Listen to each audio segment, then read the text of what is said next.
What's up, guys? It's Tuesday. 2 more days. Well, I guess a little bit of today and then some tomorrow.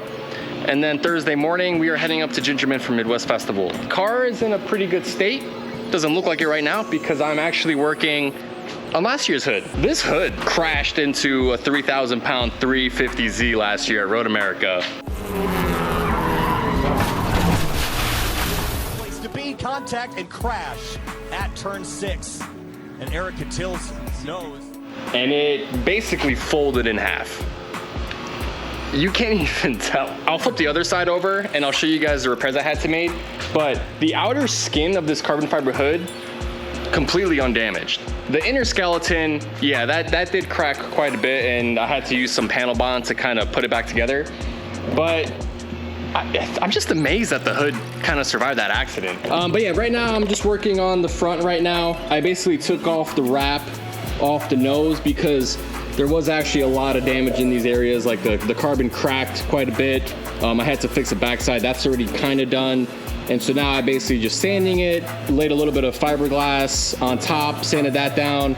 And now I have some glazing putty that I'm applying now to finish this off, fill in all those crevices, and then I'll sand it down, and then I'll just wrap just this front portion in white, put my new sticker on here, and then you won't even know. Some other projects I'll get into a little bit, but I got some steering rack limiters, so I'm working on that as well. But yeah, car's pretty much ready to go once I finish this, and then I'm excited to have this hood back on. So let's get to work. It is really hot, by the way, if you can't tell. But yeah, love fiberglass work and I love sanding. It's my favorite freaking thing to do. I think it's gonna look good. I like this hood. I like it nice and plain, and I love the livery on it because the current hood that I'm rocking has the livery from 2 years ago. It still has the old stripes and, you know, it has the hood vents as well. But yeah, I prefer that livery. But let's finish that up. Here's a look at the back side of the hood. Basically, I had to trim this section out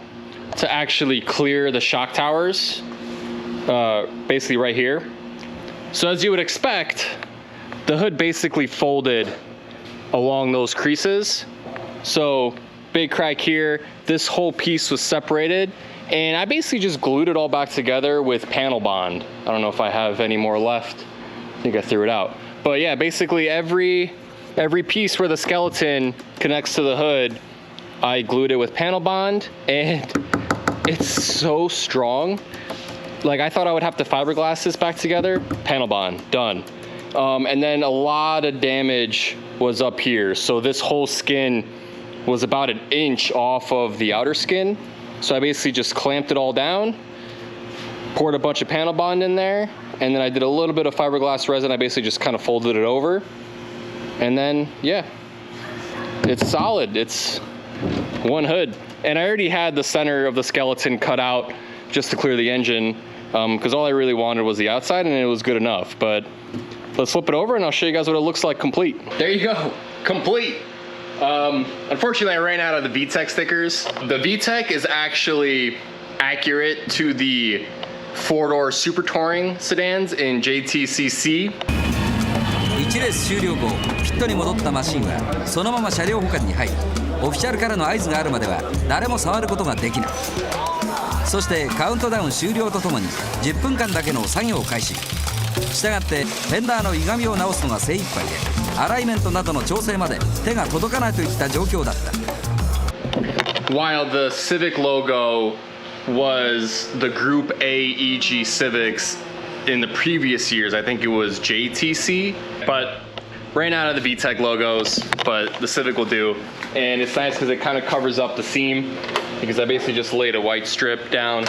And I don't know, I think the Civic logo still looks pretty sick. The other nice thing about this hood is this is an actual sedan hood, while this hood over here I got from Fanks Fiberglass. This is actually a hatch hood. I ran this on the hatch, and the only difference between these two, minus the vents and stuff, is this hood is actually 1 inch shorter in the back. Or I guess in the front, it's shorter in the front. So if I were to use the hinges on this hood, it would be about 1 inch short to the front. So what I ended up doing with this hood is I have it pinned on all 4 corners, which gets kind of annoying when you have to service the engine because you have to take the whole hood off and then you gotta put the hood somewhere. For example, you got to put it on the roof, but it's really easy to scratch the roof because it's got a bunch of nuts on the bottom, so you have to plank it down. Wow, that hood, that's a legit sedan hood. I can bolt that up to the hinges and I can use it like a normal hood, but that does mean I have to take off the rear pins. So I'm gonna take those rear pins off, put that hood on, and then this project is done. Last little project is these guys. They're steering rack limiters. Back when I first built the car, I had a few issues. One, if I turned too much, the tire would rub on the frame rail, and then two, it would also rub on the fender. Now, of course, I have fender flares now, so I got a lot more space. It's not as much of an issue, but I do also have wider wheels. I have 18 by 10.5, 255s up front, so as you would expect, there'd be a lot of rubbing inside the fender well. So you can see a little bit right here, a little bit right there, and then on the other side, we got a bunch right here. So the point of the steering rack limiters is you limit the amount of steering you have. This was the original version that I ran for past few seasons, and they're actually 3D printed. So Hybridracing 3D printed these for me, custom spec to about, I think 40 mil, a little bit too wide. I actually had to shave these down to like 30 mil. But the problem was I kept breaking these. So they would last me a few events, but the amount of compression force on these over time would eventually just completely disintegrate this part, which would leave pieces within the tie rod boot. What we ended up doing is Evan McLaren actually reached out to me. He said one of his buddies, I'll link his Instagram below, he's got a lathe. So he actually remade the part in Delrin. So same part, same dimensions mostly, just a little bit narrower. So this one right here, this is 30 mil, this one's 40. But yeah, it's basically the same part, just stronger. So I'll show you guys what it looks like when you're hitting the limiter. Right there is the limiter, and you can see the inner tie rod would hit the Delrin, which rests on the steering rack. So that basically limits how much angle you have, and it prevents the tires from rubbing the chassis and other things. So that side's already done. Now I'm working on this side. We're gonna put the Delrin in here. So like that basically. Unfortunately, the only way you can do this is taking off the inner tie rod. But yeah, pretty easy. Nice little simple mod. Well, it's a simple mod. It's just a pain in the ass to install it because you gotta take the tie rods off and you have to spin it one at a time, and it's really difficult to get to those tie rods, but one side's already half done, so it'll be pretty quick. Some other updates. Let me lay down. Brake ducts. So we have the race bred components air dam. And unfortunately it did cover up half my brake duct, so I trimmed it, so gonna get a little bit more air. Same on that side.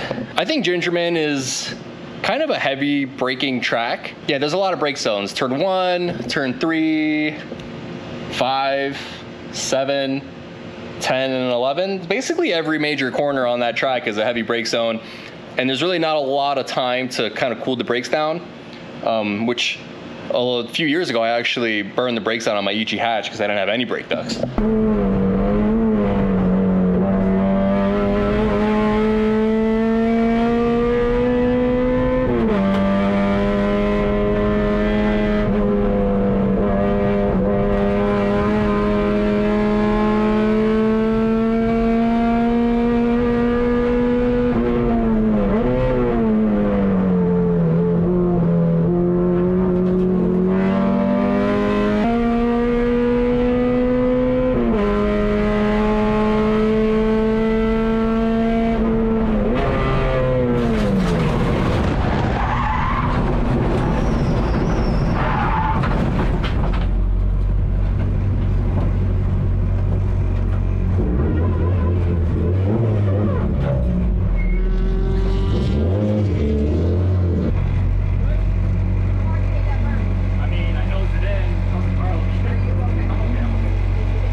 So anyway, brake ducts, very important. Now, if we look underneath, I have new titanium skid plates, Professional Auto.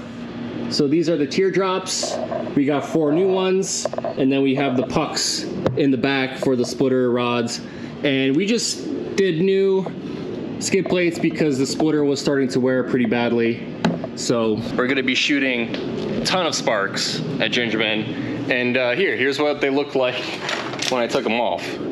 Pretty thin. They're about 2 millimeter thick. These have a little bit more life left in them. And I'll probably save these as well, but all pretty much worn.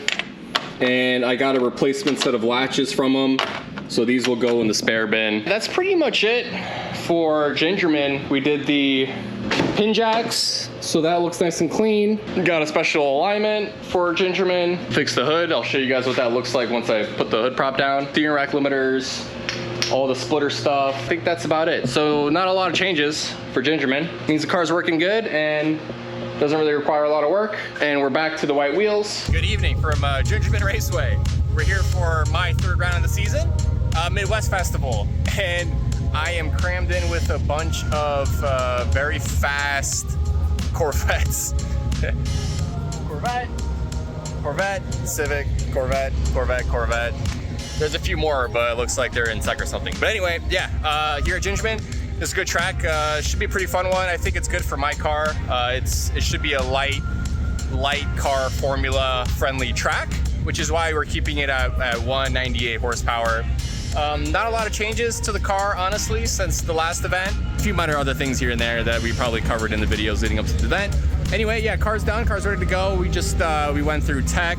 I scaled the car, did all the registration stuff. It's been a long day. And Midwest Fest is always crazy because it is packed. We have about 50 GLTC cars this weekend, a bunch of time attack cars, the new series GLGT, which is the faster version of GLTC, is debuting this weekend as well. But regarding TC, we are currently leading the championship by 1 point versus Matan Rosenberg.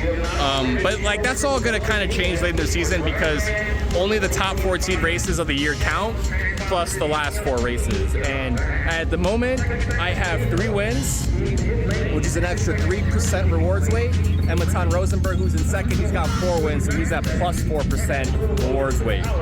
So I think he's gonna struggle a little bit more at this event because he just racked up 3 wins at Road Atlanta. I had 3 wins at CMP and nothing at Road Atlanta. So we're staying at 3 from Atlanta to here. That's not changing. But yeah, first race overall, it's an awesome feeling. Last year here, the car did really well. We actually tied for first, and I think Matan got the tiebreaker because of his qualifying position. So he actually ended up winning the weekend. I got second, tied on points. But yeah, this is a good track for this car. I spent a lot of time here expecting low 39s. If we could get into the 38s, I think that'd be flying. I think the best lap time this car has had here is like a 39.3 is what I believe. The EG hatch on Hoosiers ran a 37.8 around here. Not gonna touch that because the Hoosiers definitely helped in that situation. Let's shoot for 38s if possible.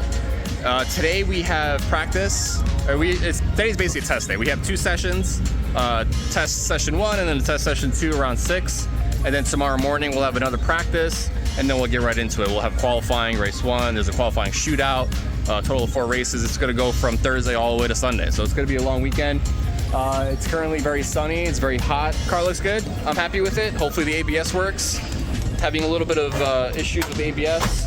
I had also an issue with O2 sensor. I had to swap an O2 sensor this morning, but that fixed it all, and I think we're ready to go. Test session 1. Let's do it. 39.4 is my best. Let's see what we can achieve. Conditions obviously not ideal. Hot.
So that's practice or test session 1 complete. I only did like 2 or 3 push laps, but the car felt great. Honestly, it's really good. And we got a new personal best in the sedan. We got a 39.0. I'm pretty sure I could have had 38s, but I actually shut it down pretty early just because I felt like there wasn't really a reason to push any longer. The setup felt pretty good. I might tweak the shocks a little bit. But yeah, I'm pumped. We're about 3/4 of a second quicker than we were last season. And right now I'm just looking at data, and we're getting a lot of that in the brake zones because that ABS system, it is, well, I can't see my car, it's far away. That ABS system is working. It's working so good that I'm actually nervous about overheating the brakes. I've never braked that hard at this track ever. And this track has a lot of brake zones. Pretty significant brake zones, and you can see, yeah, all right, 1, 2, 3, 4, 5, 6, about 6 significant brake zones. And I'm hitting about 1,400 PSI going into turn 11, the final corner right here. And let's take a look how that compares to my best lap last year. So look at that. That's red. Red is 950 PSI. And then today we're hitting almost 1,400 PSI. Long story short, we're using way more brake pedal. And that makes me a little nervous for these long races, especially if it's really hot. But anyway, yeah, car's good. We actually got on the dyno. I was able to manipulate power just a little bit. So we're gonna get, I think it was like 1 or 2 horsepower is what I increased it by. So we're like 196. So I have a little bit of a buffer to my claimed 198. And let's get that 38. It's gonna cool down a little bit, I think, maybe. I don't know what the temperature is. It's hot, it's sunny. I already feel sunburned. I've only been here half a day. But yeah, test session 1 complete. It's good. I'm pumped. Car feels real good. I think it's gonna be fast this weekend. So one more test session today, and then I'll do a deep dive into the data tonight, look at some video, and then, you know, really make it a weapon for the rest of the weekend.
session 2 complete. No big deal, just the Lambo Super Trofeo, just chilling in the paddock. It went well. I think the session was a little bit slower. It was a little bit greasier, probably a little bit more sun and heat, just a bunch of excuses.